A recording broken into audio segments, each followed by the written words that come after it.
வணக்கம்.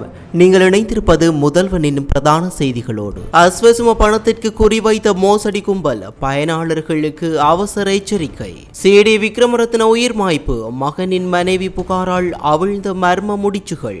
LPL-இல் ஆட்ட நிர்ணய அதிர்ச்சி, ஜெஃப்னா கிங்ஸ் உரிமையாளர் உட்பட 2 கைது. கிரிக்கெட்டின் கண்ணியம் காத்த வீரர்களின் துணிச்சல். மீண்டும் நாட்டை கட்டியெழுப்பும் திட்டம் தயார். ரணிலின் அரசியலில் தீவிரம் குறித்து முன்னாள் MP பரபரப்பு கருத்து. பிடிபடாமல் இருக்க புதிய வழி தேடும் கடத்தல்காரர்கள், அஞ்சல் உரைகளில் சிக்கிய மர்ம பொருள். வெயிலின் தாக்கம் இன்று உச்சத்தை தொடும், 7 மாவட்ட மக்களுக்கு விடுக்கப்பட்ட எச்சரிக்கை. சுரேஷ் சலே வழக்கில் புதிய திருப்பம், மேன்முறையீட்டு நீதிமன்றம் பிறப்பித்த உத்தரவு. பந்து அளவில் கொட்டிய ஆலங்கட்டி மழை, பிரான்சில் அரங்கேறிய அதிர்ச்சி வானிலை. கால்பந்து இறுதிப் போட்டியில் களமிறங்கும் ட்ரம்ப், வெற்றியாளர்களுக்கு அமெரிக்க மோதிரங்கள். சீனாவை உலுக்கிய இயற்கை பேரிடர், 8 பேர் பலி, 34 பேர் மாயம். களத்தில் 800க்கும் மேற்பட்ட மீட்பு படையினர்.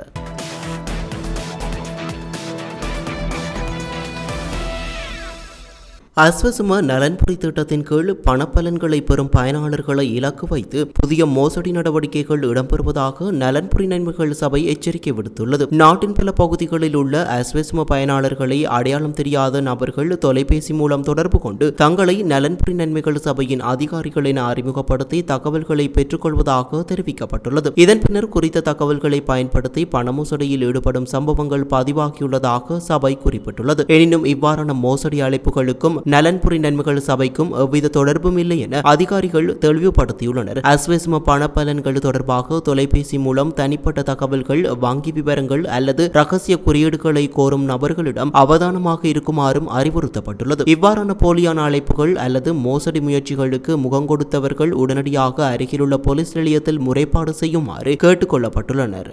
முன்னாள் போலீஸ் மா அதிபர் சிடி விக்ரமரத்ன மாலபே தலாக் என பகுதியில் உள்ள தனது இல்லத்தில் நேற்று உயிரிழந்த நிலையில் மீட்கப்பட்டுள்ளார். இந்த சம்பவம் தற்கொலையாக இருக்கலாம் என்ற கோணத்தில் போலீசார் விசாரணைகளை முன்னெடுத்து வருகின்றனர். போலீஸ் தகவலின்படி நேற்று காலை சுமார் 6:15 மணியளவில் உடற்பயிற்சிக்காக வெளியே வந்த அவர் வீட்டின் வெளிப்பகுதியில் அமர்ந்திருந்த போது தனது தனிப்பட்ட பாதுகாப்பு அதிகாரியிடம் இருந்த பிஸ்டல் ரக துப்பாக்கியை கேட்டுள்ளார். அப்போது இந்த துப்பாக்கி புதியதா பழையதா என்று பார்க்க வேண்டும் என கூறியதுடன் அதிகாரியை ஒரு தண்ணீர் போத்தல் எடுத்து வருமாறு வீட்டுக்குள் அனுப்பியதாக தெரிவிக்கப்படுகிறது. அதிகாரி வீட்டிற்குள் சென்றிருந்த நேரத்தில் அந்த துப்பாக்கியால் தனது மார்பில் தானே சுட்டுக் கொண்டதாக ஆரம்பகட்ட விசாரணைகளில் தெரிய வந்துள்ளது. உடனடியாக குடும்பத்தினர் அவரை கொழும்பு கிழக்கு வைத்தியசாலைக்கு கொண்டு சென்ற போதும் வைத்தியசாலையை அடைவதற்குள் அவர் உயிரிழந்திருந்ததாக மருத்துவமனை வட்டாரங்கள் தெரிவித்துள்ளன. உயிரிழக்கும் போது அவருக்கு 63 வயது. இந்த சம்பவத்திற்கான காரணம் தொடர்பில் பல கோணங்களில் விசாரணைகள் முன்னெடுக்கப்பட்டு வருகின்றன. தனிப்பட்ட மற்றும் குடும்ப பிரச்சினைகள் காரணமாக அவர் மனவேதனையில் இருந்திருக்கலாம் என்ற சந்தேகமும் விசாரணைகளில் கவனத்தில் கொள்ளப்பட்டுள்ளது. அதன்படி விக்ரமரத்னவின் மகனின் மனைவி வேறொருவருடன் நெருங்கிய தொடர்பு வைத்துள்ளதாக கூறி பிரிந்து செல்வதற்காக விவாகரத்து வழக்கு தாக்கல் செய்திருந்ததாகவும் கூறப்படுகிறது. மேலும் அந்த மகனின் மனைவி தான் குடும்ப வன்முறைக்கு ஆளானதாக கூறி சிறுவர் மற்றும் மகளிர் பணியகத்தில் புகார் அளித்திருந்தார். அங்கு சிறுவர் மற்றும் மகளிர் பணியகம் இந்த சம்பவம் தொடர்பாக மேற்கொண்ட விசாரணைகள் குறித்து விக்ரமரத்ன மிகுந்த மனவேதனையில் இருந்ததாக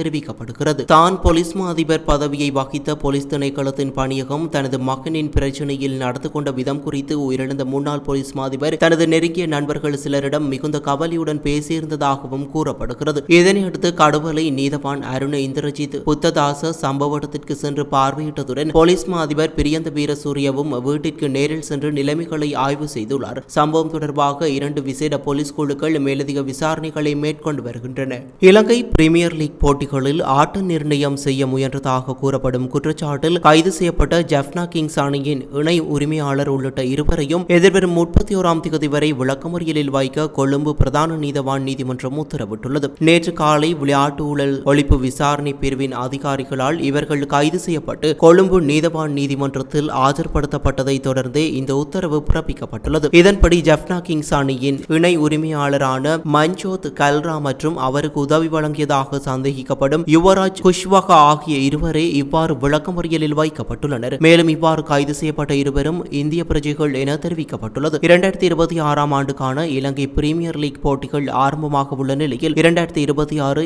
LPL தொடரில் ஆட்ட நிர்ணய முயற்சி தொடர்பான விசாரணைகளின் அடிப்படையில் இவர்கள் கைது செய்யப்பட்டதாக விசாரணை அதிகாரிகள் நீதிமன்றத்தில் தெரிவித்துள்ளனர். இந்த சம்பவம் தொடர்பில் நீதிமன்றத்தில் விளக்கம் அளித்த விசாரணை அதிகாரிகள் இலங்கை கிரிக்கெட் அணியின் சில வீரர்களை போட்டிகளை நிர்ணயிக்குமாறு குறித்த சந்தேக நபர்கள் அணுகியுள்ளதாக தெரிவித்தனர். இதன்போது பானுக ராஜபக்ஷ, அவிஷ்க பெர்னாண்டோ மற்றும் துனித் வெல்லாலகே ஆகிய வீரர்களிடம் ஆட்ட நிர்ணயம் தொடர்பான முன்மொழிவுகள் முன்வைக்கப்பட்டதாகவும் அவர் அளித்த புகாரின் அடிப்படையில் கைது இடம்பெற்றதாகவும் அதிகாரிகள் குறிப்பிட்டுள்ளனர். 2016 ஜூலை 15ஆம் தேதி இடம்பெற்றதாக கூறப்படும் இந்த நடவடிக்கையில் 4 போட்டிகளுக்காக 3 லட்சம் அமெரிக்க டாலர் வழங்க திட்டமிடப்பட்டிருந்ததாகவும் நீதிமன்றத்தில் தெரிவிக்கப்பட்டுள்ளது. மேலும் இந்த விவகாரம் தொடர்பான உரையாடல்கள் அடங்கிய ஒலிப்பதிவுகளும் நீதிமன்றத்தில் சமர்ப்பிக்கப்பட்டுள்ளதாக விசாரணை அதிகாரிகள் தெரிவித்தனர். 10 நாட்களுக்கு முன்பு கல்ரா ஒரு வீரரை அணுகி அவருக்கு லஞ்சம் வழங்க முயற்சித்துள்ளார். இதன்போதே அவர் லஞ்சம் வழங்கும் சந்தர்ப்பத்தில் கைது செய்யப்பட்டதாகவும் அவரிடமிருந்து கைப்பற்றப்பட்ட ஃபைல்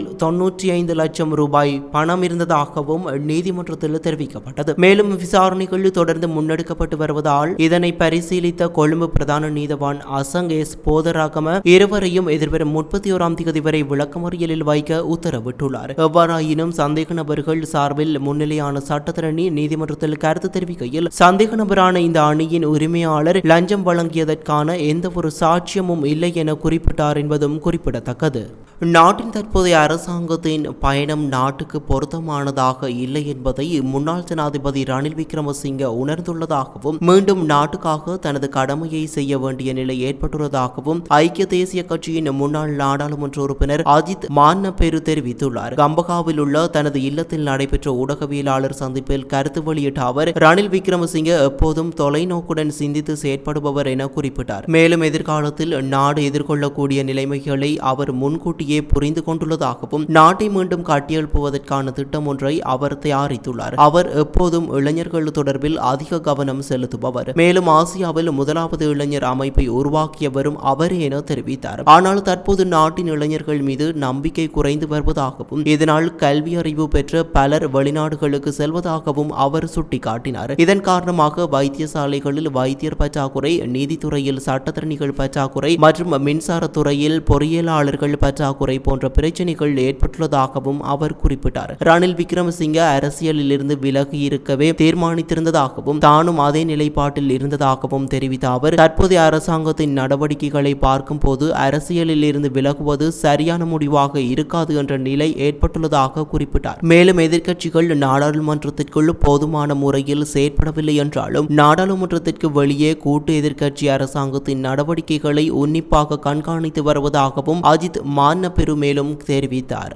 சிறிய அஞ்சல் உரைகளில் மறைத்து சர்வதேச அஞ்சல் சேவைகள் மூலம் போதைப் பொருட்கள் நாட்டிற்குள் கடத்தப்படும் சம்பவங்கள் அதிகரித்து வருவதாக இலங்கை சுங்கத்துறை எச்சரிக்கை விடுத்துள்ளது. கடத்தல்காரர்கள் சோதனைகளில் சிக்காமல் இருப்பதற்காக அதிக எண்ணிக்கையிலான சிறிய அஞ்சல் உரைகளை பயன்படுத்தி போதைப் பொருட்களை அனுப்பி வருவதாக சுங்க அதிகாரிகள் தெரிவித்துள்ளனர். கடந்த ஜூன் மாதத்தில் பண்டாரநாயக்க சர்வதேச விமான நிலையத்தில் மேற்கொள்ளப்பட்ட விசேட நடவடிக்கைகள் மற்றும் 9 அஞ்சல் உரை சோதனைகளின் போது மொத்தமாக 83.2 கிலோகிராம் போதைப் பொருட்கள் கைப்பற்றப்பட்டுள்ளன. நாட்டிற்கு தினமும் அதிகளவிலான சர்வதேச அஞ்சல் பொதிகள் வருவதால் அனைத்து பொதிகளையும் முழுமையாக பரிசோதிப்பது சாத்தியமில்லை என சுங்கத்துறை தெரிவித்துள்ளது. இதனால் சந்தேகத்திற்குரிய பொதிகளை அடையாளம் காண நவீன ஆய்வு தொழில்நுட்ப கருவிகள் பயன்படுத்தப்பட்டு வருவதாக குறிப்பிட்டுள்ளது. குறிப்பாக தாய்லாந்தில் இருந்து குஷ் எனப்படும் போதைப் பொருள் அடங்கிய அஞ்சல் உரைகள் அதிகளவில் வருவதை அதிகாரிகள் அவதானித்துள்ளனர். சிறிய அளவில் தனித்தனி உரைகளில் அனுப்பப்படும் போதைப் பொருட்கள் குறைவாக தோன்றினாலும் அவை இறுதியில் பயனாளர்களை சென்றடைந்து சமூகத்தில் மிகப்பெரிய பாதிப்புகளை ஏற்படுத்தும் என சுங்கத்துறை பேச்சாளர் சந்தன புஞ்சிகேவா எச்சரித்துள்ளார். இலங்கையின் சில பகுதிகளில் இன்று மனித உடலால் உணரப்படும் வெப்பத்தின் அளவு அதிகரித்து எச்சரிக்கை நிலையை அடையக்கூடும் என வளிமண்டலவியல் திணைக்களம் தெரிவித்துள்ளது. இதன்படி கிழக்கு மாகாணம் மற்றும் யாழ்ப்பாணம், கிளிநொச்சி, முல்லைத்தீவு, வவுனியா, மொனராகலை ஆகிய மாவட்டங்களில் வசிக்கும் மக்கள் அதிக வெப்பமான காலநிலை தொடர்பில் அவதானமாக செயற்படுமாறு அறிவுறுத்தப்பட்டுள்ளனர். அதிக வெப்பமான சூழலில் நீண்ட நேரம் வெயிலில் இருப்பது மற்றும் வெளிப்புற நடவடிக்கைகளில் ஈடுபடுவது உடல் சோர்வை ஏற்படுத்தக்கூடும் என தெரிவிக்கப்பட்டுள்ளது. மேலும் அதிக உடல் உழைப்பில் ஈடுபடுபவர்களுக்கு தசைப்பிடிப்பு உள்ளிட்ட பாதிப்புகள் ஏற்படும் வாய்ப்பு உள்ளதாகவும் எச்சரிக்கப்பட்டுள்ளது. இதனால் போதுமான அளவு நீர் மற்றும் திரவ உணவுகளை உட்கொண்டு உடலில் நீர்ச்சத்து குறையாமல் பார்த்துக் கொள்ளுமாறு பொதுமக்கள் கேட்டுக் கொள்ளப்பட்டுள்ளனர். குறிப்பாக மதியம் மற்றும் மாலை நேரங்களில் வெப்பத்தின் தாக்கம் அதிகமாக இருக்கும் என்பதால் தேவையற்ற வெளிப்புற நடவடிக்கைகளை குறைத்துக் கொண்டு உடல்நலத்தில் கவனம் செலுத்துமாறு அறிவுறுத்தப்பட்டுள்ளது.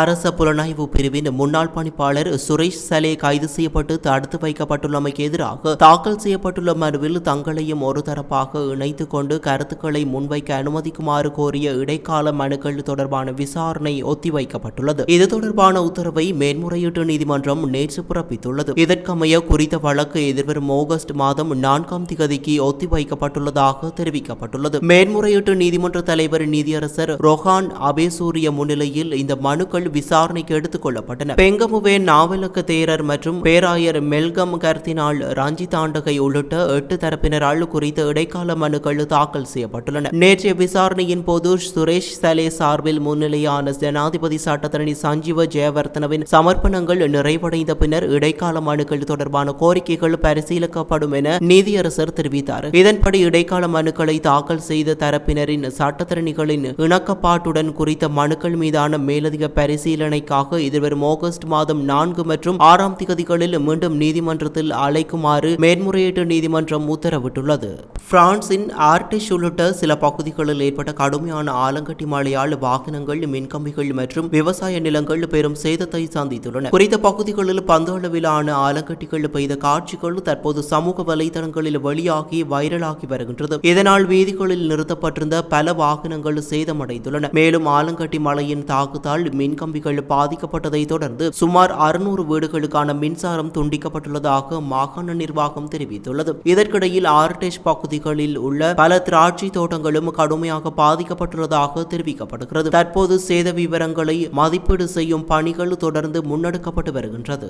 அர்ஜென்டினா மற்றும் ஸ்பெயின் அணிகள் மோதவுள்ள கால்பந்து சாம்பியன்ஷிப் இறுதிப் போட்டியை அமெரிக்க ஜனாதிபதி டொனால்ட் ட்ரம்ப் நேரில் பார்வையிட உள்ளதாக தெரிவிக்கப்பட்டுள்ளது. இந்த இறுதிப் போட்டி நாளை ஞாயிற்றுக்கிழமை நியூயார்க்கில் அமைந்துள்ள மெட்லைஃப் மைதானத்தில் நடைபெறவுள்ளது. கனடாவில் ஏற்பட்டுள்ள காட்டுத்தீ காரணமாக நியூயார்க் பகுதியில் காற்றின் தரம் தொடர்பான எச்சரிக்கை விடுக்கப்பட்டுள்ள போதிலும் போட்டியை திட்டமிட்டபடி நடத்துவதில் எந்த மாற்றமும் இல்லை என தெரிவிக்கப்பட்டுள்ளது. இதற்கிடையில் அமெரிக்காவின் பிரபல விளையாட்டுப் போட்டிகளில் வழங்கப்படும் சாம்பியன்ஷிப் மோதிரங்கள் நடைமுறை இந்த முறை கால்பந்து சாம்பியன்ஷிப்பிலும் அறிமுகப்படுத்தப்பட்டுள்ளது. கிண்ணத்தை வெல்லும் அணிக்காக 30 சிறப்பு மோதிரங்களும் ரசிகர்களின் விற்பனைக்காக 1996 மோதிரங்களும் தயாரிக்கப்பட்டுள்ளன. ஒவ்வொரு மோதிரத்திலும் கால்பந்து சாம்பியன்ஷிப்பின் சின்ன வடிவம் மற்றும் சிறப்பு பொறிப்புகள் இடம்பெறும் என தெரிவிக்கப்பட்டுள்ளது. ட்ரம்ப் போட்டியில் கலந்து கொள்வதை வெள்ளை மாளிகை ஊடக செயலாளர் கரோலின் லீவிட் உறுதிப்படுத்தியுள்ளார். முன்னதாக ஒரு போட்டியின் போது அமெரிக்க வீரர் போலரின் பலோகுனுக்கு வழங்கப்பட்ட சிவப்பு அட்டையை மறுபரிசீலனை செய்ய கால்பந்து சம்மேளன தலைவரிடம் ட்ரம்ப் கோரிக்கை விடுத்த சம்பவம் சர்ச்சையை ஏற்படுத்தியிருந்தமை குறிப்பிடத்தக்கது. தென்மேற்கு சீனாவில் ஏற்பட்ட பாரிய நிலச்சரிவில் 8 பேர் உயிரிழந்துள்ளதுடன் மேலும் 34 பேர் காணாமல் போயுள்ளதாக அந்நாட்டு அதிகாரிகள் தெரிவித்துள்ளனர். சீனாவின் சோங்கிங் நகரில் உள்ள பெங்ஷூய் மாவட்டத்தில் நேற்று உள்ளூர் நேரப்படி காலை 9:10 மணியளவில் இந்த நிலச்சரிவு ஏற்பட்டுள்ளது. சம்பவத்தை தொடர்ந்து 800க்கும் மேற்பட்ட மீட்பு பணியாளர்கள் தேடுதல் மற்றும் மீட்பு நடவடிக்கைகளில் ஈடுபடுத்தப்பட்டுள்ளதாக சீன அரசு ஊடகம் தெரிவித்துள்ளது. இதுவரை சிக்கியிருந்த 18 பேர் மீட்கப்பட்ட நிலையில் அவர்களில் 8 பேர் உயிரிழந்துள்ளதாக மாவட்ட அதிகாரிகள் உறுதிப்படுத்தியுள்ளனர். நிலச்சரிவின் போது மலைப்பகுதியில் இருந்து சரிந்த பாறைகள் மற்றும் மண் குவியல்கள் குடியிருப்பு மற்றும் வர்த்தக பகுதிகளை மூடியதாக தெரிவிக்கப்பட்டுள்ளது. சம்பவ இடத்தில் ஏற்பட்ட தூசி மூட்டத்தால் மக்கள் அச்சமடைந்து அங்கிருந்து ஓடிய காட்சிகள் வெளியாகியுள்ளன. இந்த பகுதி செங்குத்தான மற்றும் கணிக்க முடியாத நிலப்பரப்பை கொண்டதாக உள்ளூர் அதிகாரிகள் தெரிவித்துள்ளதுடன் மலைச்சரிவுகளில் இன்னும் ஆபத்தான பாறைகள் இருப்பதாகவும் எச்சரித்துள்ளனர். இதற்கிடையில் மீட்பு மற்றும் நிவாரண நடவடிக்கைகளுக்காக சீன அரசு 50 மில்லியன் யுவான் பேரிடர் நிவாரண நிதியை ஒதுக்கியுள்ளது. மேலும் நிலச்சரிவுக்கான காரணத்தை விரைவாக கண்டறிந்து எதிர்காலத்தில் ஏற்படக்கூடிய புவியியல் பேரிடர் அபாயங்களை அடையாளம் கண்டு நடவடிக்கை எடுக்குமாறு சீன ஜனாதிபதி ஜி ஜின்பிங் அதிகாரிகளுக்கு உத்தரவிட்டுள்ளார். இத்துடன் முதல்வனின் பிரதான செய்திகள் நிறைவு பெறுகின்றன. தொடர்ந்து முதல்வனின் செய்திகளோடு இணைந்திருங்கள். நன்றி, வணக்கம்.